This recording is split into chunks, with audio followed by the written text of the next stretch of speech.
take a look at this expression here and take a look at most of our options for what it might be equal to.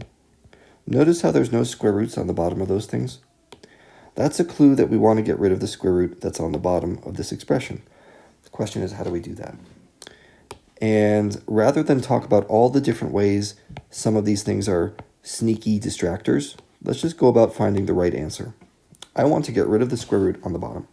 So the way I'm going to do that is I'm going to multiply it by something. Now, how do we get rid of square roots?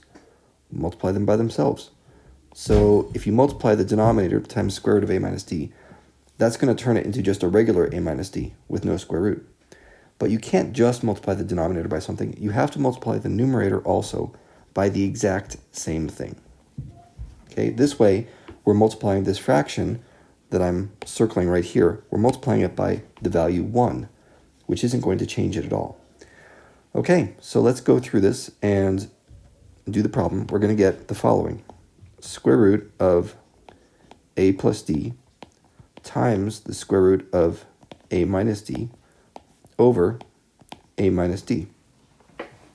Simplify it some more, and we get one big old square root with a plus d and a minus d.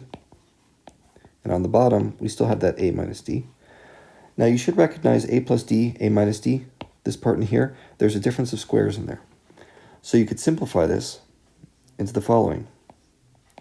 A squared minus d squared. Okay, all over a minus d.